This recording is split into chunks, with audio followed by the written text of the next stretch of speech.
मेरे चैनल में आप सभी को स्वागत है बच्चों। तो आज हम इस वीडियो में क्लास 9th के मैथमेटिक्स के चैप्टर 1 को हल करेंगे। चैप्टर शुरू करने से पहले कुछ बेसिक कॉन्सेप्ट के बारे में जान लेंगे।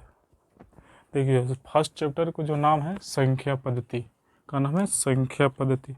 आप लोग पिछले क्लास में संख्या के बारे में कुछ पढ़े होंगे। देखो, पहला होता है इसमें संख्या रेखा। संख्या रेखा, इसको इंग्लिश में बोलते हैं नंबर लाइन। Number line. तो संख्या रेखा जो होता है, संख्या रेखा इस प्रकार से होता है, इसको बोलते हैं संख्या रेखा। संख्या रेखा जो होता है ऐसे हम लोग की यहाँ शून्य है। अगर इसको 10 से दाहिने तरफ जाएगा तो इधर होता है प्लस में 1 2 3 4, इधर भी 1 2 3 4। तो इधर तो जो आएगा से प्लस में, जैसे 1 2 3 4, इधर माइनस में -1 -2 -3 -4। इस प्रकार से क्या होता है संख्या रेखा। अगर 0 से दाहिने तरफ जाएगा तो प्लस में होगा और बाएं तरफ आएगा तो माइनस में। इसको क्या बोलते हैं संख्या रेखा।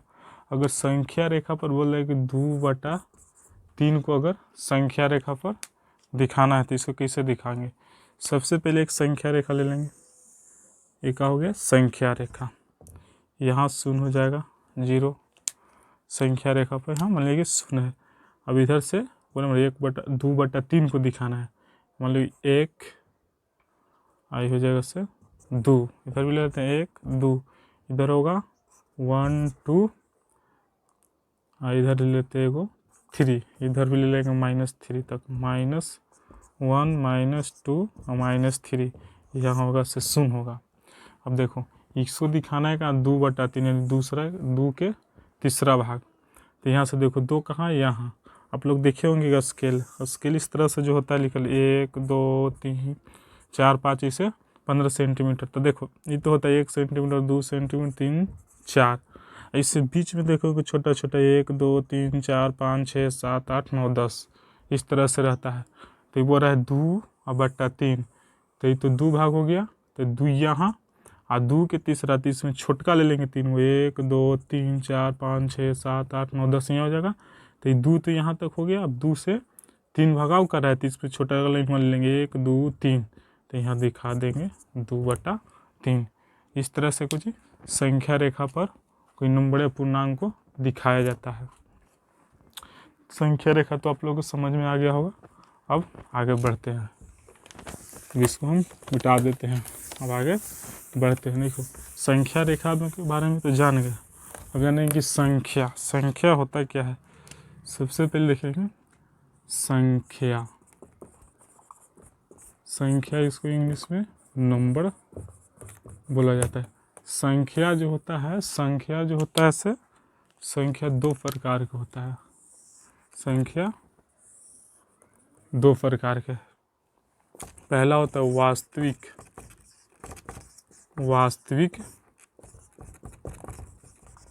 संख्या। दूसरा जो होता है से काल्पनिक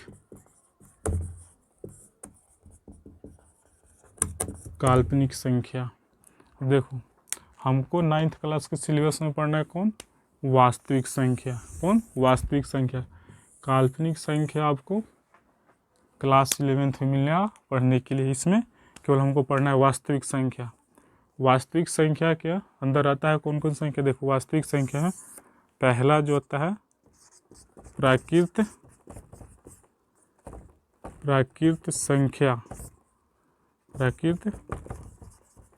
संख्या। दूसरा जो होता है से पूर्ण संख्या। फिर होता है पूर्णांक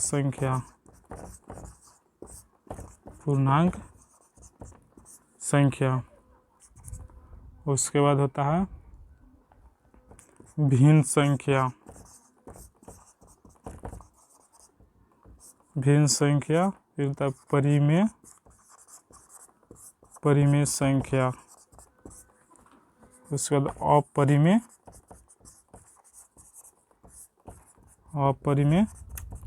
संख्या। अब देखो पारंपरिक सब संख्या के बारे में जानेंगे। इसको जो होता है परिचित संख्या को इंग्लिश में बोल लेता है नेचुरल नेचुरल नंबर। नंबर इसको बोलते हैं, पूर्ण संख्या को बोल जाता है होल नंबर। देखो सबसे पहले प्रकृत संख्या के बारे में जानेंगे कि प्रकृत संख्या होता है क्या है। इसको मिटा देते हैं, पारंपरिक सब संख्या के बारे में जानेंगे कौन संख्या होता है क्या है। अब इसको हम इस तरह से इसको मिटा दिए। अब एक को संख्या को पढ़ेंगे। पहला कौन संख्या था? पहला जो होता है इसमें प्राकृत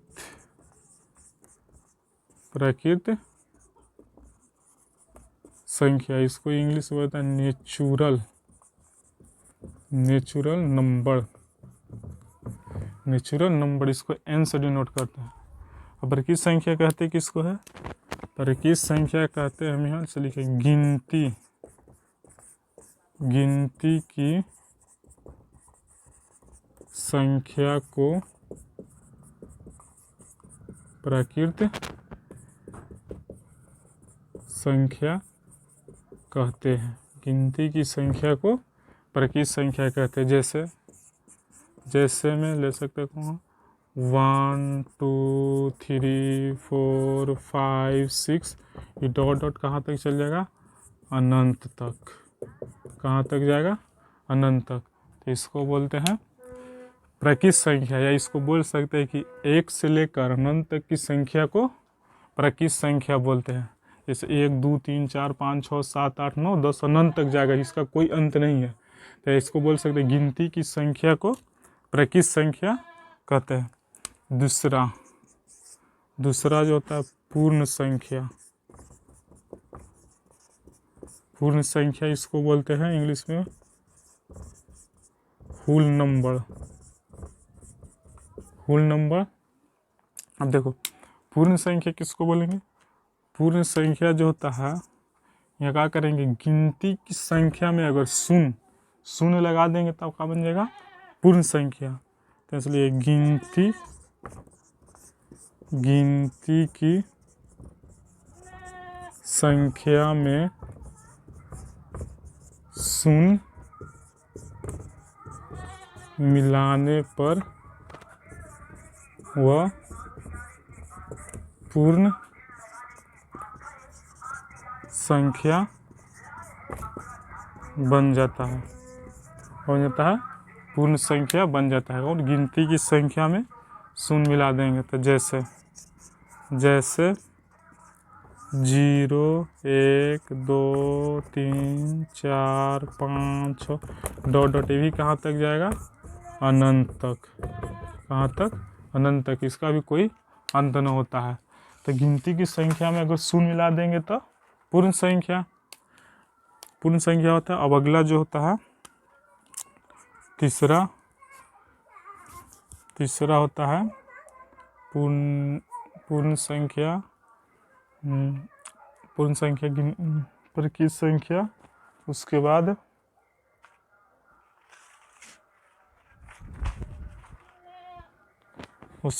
पूर्णांक संख्या।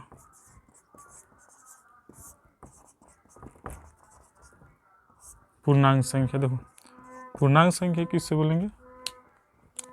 पूर्णांक संख्या जो होता है, पूर्णांक संख्या माइनस में भी होता है प्लस में भी, धनात्मक ऋणात्मक दोनों संख्या को क्या बोलते हैं?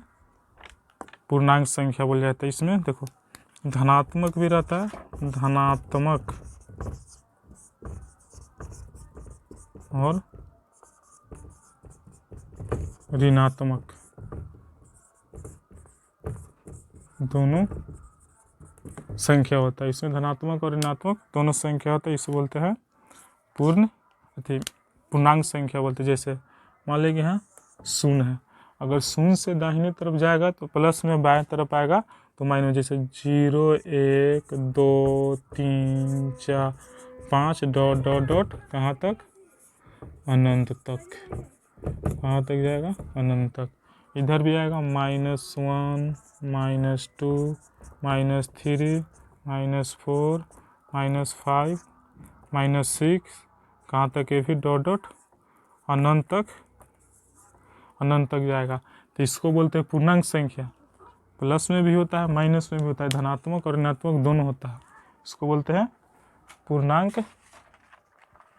पूर्णांक संख्या कहा जाता है। अब इसको लिखना है तो लिख लो, तो मिटा देते हैं, ठीक है। अब आगे देखेंगे पूर्णांक संख्या के बाद परिमेय संख्या होता है, परिमेय संख्या। उसके बाद चौथा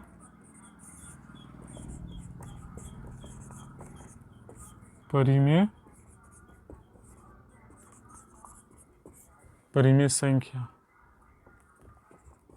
परिमेय संख्या को इंग्लिश में रेशनल नंबर कहा जाता है, कुछ रेशनल नंबर।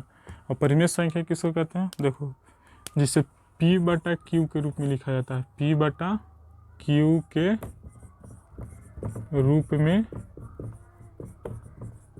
लिखा जाए उसे कहा बोलते हैं, उसे परिमेय संख्या कहते हैं। जहाँ Q के मान कभी 0 के बराबर नहीं होना चाहिए तथा P और Q एक पूर्णांक होना चाहिए, कुछ Q और Q एक पूर्णांक हो। अगर P और Q के अगर HCF निकाले तो कितना आना चाहिए, 1, तब जाके परिमेय संख्या होगा। अगर देखो एक में 2 बार हाँ कह दी, इसमें देखो P बटा Q के रूप में है और Q के मान 0 ना, अगर उसका HCF निकालेंगे 1 ना आएगा तो परिमेय संख्या ना होगा। जैसे देखो, जैसे मान लीजिए कि 1/2, 2/4, 3/5, 4/8। अब इसको में देखेंगे कौन परिमेय संख्या है कि ना। जैसे मान लीजिए, जिसे देखो 1/2 है तो देखो P बटा Q के रूप में तो है, Q के मान भी 0 ना है। अब इसका HCF निकालेंगे तो HCF भी 1 होगा, इसलिए ये परिमेय संख्या हो जाएगा। ये देखो ये 2/4 जो है, अब इसका देखो P बटा Q के रूप में है, Q के मान भी इसका 0 नहीं, नीचे Q होता है, Q के मान 0 नहीं है, मगर इसका HCF निकालेंगे तो 1 नहीं आएगा, इसलिए यह परिमेय संख्या नहीं होगा। अभी देखो 3/5 P बटा Q के रूप में है, P बटा Q के रूप में है, Q के मान भी 0 के बराबर नहीं है, तब इसका HCF निकालेंगे तो 1 आएगा। जैसे देखो 3 और 5 के HCF निकाल के देख लेंगे, 3 से 3 का 3, 5 से लगाएंगे तो 5 का 5, तो दोनों में कॉमन होता है हुआ इसका HCF, तो HCF कितना हो जाएगा, 1 हो जाएगा, इसलिए क्या हो जाएगा, परिमेय संख्या हो जाएगा। मगर 4/8 इसका क्या है, ये एक परिमेय संख्या नहीं है। परिमेय संख्या क्यों नहीं है, देखो इसको P बटा Q के रूप में तो है, P बटा Q के रूप में तो है, मगर इसका अगर HCF निकालेंगे 4 और 8 का, जैसे देखो 2 दूनी 4, 2 का 2, फिर 2 से लगाओ इसको, 4 दूनी 8, 2 2 का 2, मगर देखो इसको में ये में 2 2 का हो गया, कॉमन हो गया, तो इसका जो HCF जो आ जाएगा इससे कितना हो जाएगा, 4 हो जाएगा, तो क्या हो जाएगा, परिमेय संख्या नहीं होगा, परिमेय संख्या होगा। तो परिमेय संख्या समझ में आ गया होगा बच्चे। तब आगे बढ़ते हैं, परिमेय संख्या के बाद अपरिमेय संख्या, जी अपरिमेय पश्चिमा अपरिमेय संख्या। अपरिमेय संख्या किसे कहते हैं, जिसे P बटा Q के रूप में नहीं लिखा जाए, P बटा Q के रूप में नहीं लिखा जाए उसे क्या बोलता है, अपरिमेय संख्या कहते हैं। जैसे आइग्रा में Q के मान भी 0 हो सकता है, जैसे √3, √5, मान लीजिएगा √4 हो जाएगा, √9 हो जाएगा, √2 हो जाएगा। अब इसमें देखेंगे कौन परिमेय संख्या होगा, कौन अपरिमेय संख्या होगा। चाहे ले लो 4/4 6। अब देखो यहाँ से परिमेय संख्या तो कभी रूट में होता नहीं है, रूट में तो होना नहीं चाहिए इसका मान। ये देखो रूट में है तो क्या हो जाएगा, अपरिमेय संख्या हो जाएगा। इसका भी वर्गमूल तो न निकलता है तो रूट में तो होता नहीं है, तो ये भी क्या हो जाएगा, अपरिमेय संख्या। मगर 4 का वर्गमूल कितना होता है, 2, तो 2 4 जो होगा √4 से क्या हो जाएगा, परिमेय संख्या हो जाएगा। 9 का भी वर्गमूल 3 होता है, इसलिए भी क्या हो जाएगा, एक परिमेय संख्या हो जाएगा। यह परिमेय संख्या दोनों नहीं होगा, मगर √2 का वर्गमूल नहीं निकलता, इसलिए क्या हो जाएगा, अपरिमेय संख्या हो जाएगा। ये देखो परिमेय संख्या क्या कहता है, उसका p/q के रूप में होना चाहिए, q का मान 0 के बराबर नहीं होना चाहिए। अगर इसका HCF निकालेंगे p q के कहते कितना आना चाहिए, 1 आना चाहिए। तो देखो p/q के रूप में तो है, q के मान भी 0 नहीं है, मगर HCF निकालेंगे तो कितना आएगा, 2 आएगा, इसलिए भी क्या हो जाएगा, एक अपरिमेय संख्या होगा। तो परिमेय संख्या तो समझ गए होंगे बच्चे। तो अब आगे बढ़ते हैं, अब आगे देखेंगे परिमेय संख्या के बाद अब आगे भाज्य संख्या के बारे में भी थोड़ा समझ लेंगे। भाज्य संख्या होता क्या है, अब देखो उसके बाद बच्चों भाज्य संख्या, भाज्य या इसी को रूढ़ या इसी के संयुक्त संख्या भी कहीं लिखता है, संयुक्त संख्या, भाज्य, रूढ़ या संयुक्त संख्या, तीनों एक ही को बोला जाता है। तो देखो इसको किसको भाज्य संख्या किसको बोलेंगे, वैसी संख्या जो एक तथा अपने आप के अलावा किसी दूसरा संख्या से भी कटे, उसे क्या बोलते हैं, भाज्य संख्या लिखेंगे।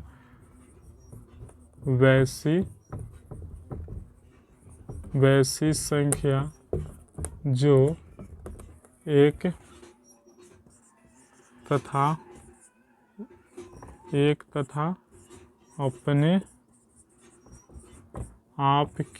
के अलावा किसी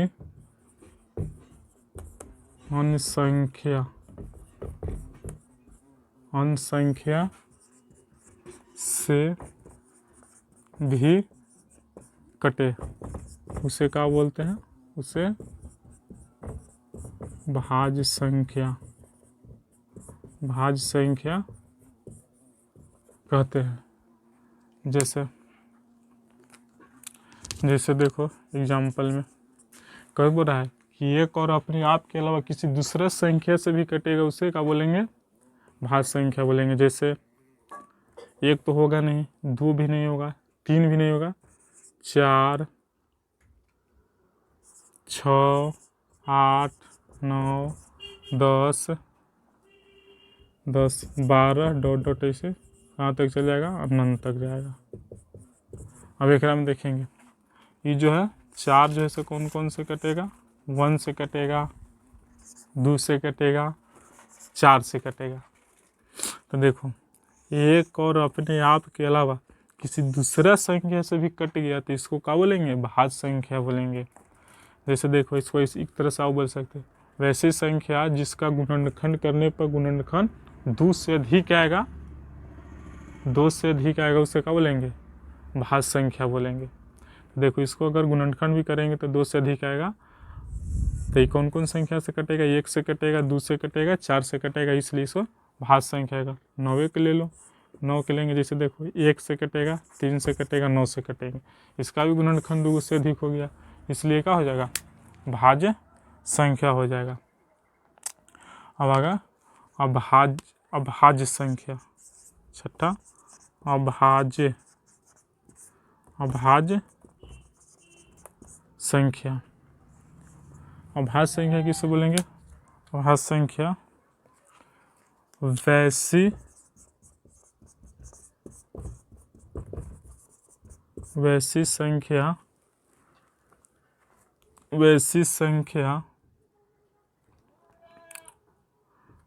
संख्या जो एक और अपने आप से कटे, उसे अभाज्य संख्या कहते हैं। जैसे 1 2 3 4 सॉरी इससे हो जाएगा 2 3 5 7 8 भी नहीं होगा, 9 भी नहीं होगा, 10 भी नहीं, 11 13 14 भी नहीं होगा, 15 भी नहीं, 16 भी नहीं, 17। इस तरह कहाँ तक चल जाएगा, अनंत तक। इसको क्या बोलते हैं, भाज्य संख्या। देखो समझेंगे थोड़ा। देखो क्या लिखा है कि वैसी संख्या जो एक और अपने आप से कटे उसे अभाज्य संख्या कहते हैं। जैसे देखो अगर 2 को काटेंगे तो कौन से कटेगा, 1 से कटेगा और 2 से कटेगा। तो एक और अपने आप से कटा तो इसको क्या बोलेंगे, अभाज्य संख्या बोलेंगे। या बोलेंगे कि वैसी संख्या जिसका गुणनखंड करने पर गुणनखंड केवल 2 आए उसे अभाज्य संख्या बोलेंगे। इसका भी देखो 13 का भी निकाल लो, 1 से कटेगा, 13 से कटेगा, और दूसरा से कोई संख्या से तो कट नहीं सकता, इसलिए इसका गुणनखंड के हो गया 2 तो इसको भी क्या बोलेंगे, अभाज्य संख्या बोलेंगे। इसका भी निकाल के देख लो, 1 से कटेगा, 5 से कटेगा, इसका भी गुणनखंड 2, एक और अपने आप से कटा तो इसको भी बोलेंगे अभाज्य संख्या। तो इसको हम मिटाते हैं, लिखना है तो लिख लो। अब आगे बढ़ते हैं।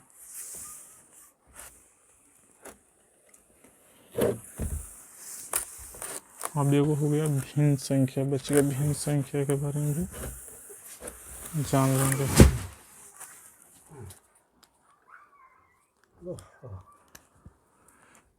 एगो 7वां आएगा भिन्न संख्या। भिन्न संख्या किससे बोलेंगे, वैसी संख्या जिसे अंश बटा हर के रूप में लिखा जाता है उसे भिन्न संख्या कहते हैं। देखो भिन्न संख्या किसे कहेंगे, वैसी संख्या जिसे अंश बटा हर के रूप में लिखा जाता है उसे भिन्न संख्या कहते हैं। जैसे 3/4, 2/5, 1/2, इसी तरह से चलता रहेगा। मान लिया कि 3/6, ठीक है। अंश बटा के हर के रूप में, ऊपर वाला क्या बोलते हैं अंश, नीचे वाला को हर, ठीक है। अंश बटा हर के रूप में है, ऊपर वाला का अंश, नीचे वाला का हर, तो ये अंश बटा हर के रूप में, इसलिए क्या बोलेंगे, इसको भिन्न संख्या बोलेंगे। अब थोड़ा एक्सरसाइज पर चलते हैं। एक्सरसाइज में भी 1-2 क्वेश्चन कर लेंगे।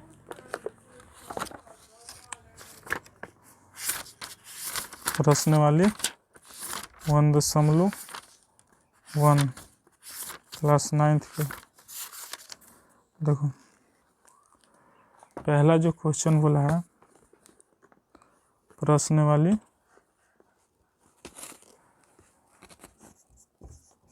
1.1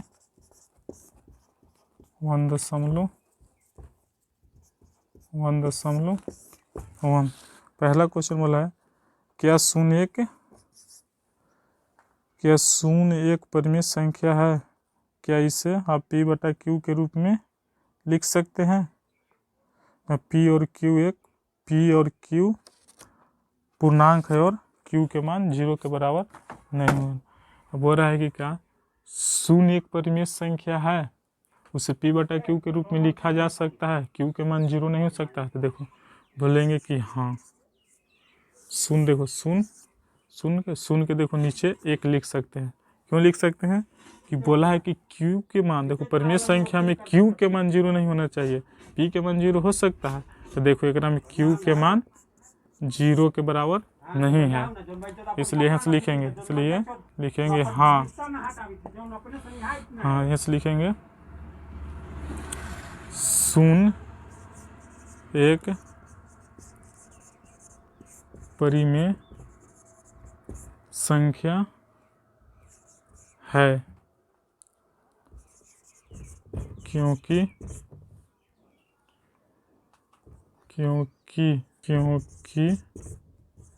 इसे P/Q के रूप में लिखा जाता है, जहाँ Q नॉट जीरो, Q के मान भी जीरो नहीं है, और P और Q एक पूर्णांक है। देखो पूर्णांक है, अभी बताए थे Q एक पूर्णांक संख्या होता है, तो Q नीचे जीरो नहीं होना चाहिए। देखो जीरो भी एक पूर्णांक संख्या होता है, एक भी होता है, जीरो में भी होता है, प्लस में भी होता है, माइनस में होता है। पूर्णांक संख्या तो प्लस माइनस दोनों में होता है, इसलिए जीरो को P/Q के रूप में लिखा जाता है, कुछ P/Q के रूप में लिखा जाता है, इसलिए शून्य एक परिमेय संख्या है। तब दोस्तों इस क्लास में अब इतना ही रहने देते हैं, अगला क्लास में देंगे। तब तक अपना ख्याल रखना और वीडियो को ज़्यादा से ज़्यादा शेयर करें और चैनल को सब्सक्राइब करें। तब तक अपना ख्याल रखना, बाय बच्चों।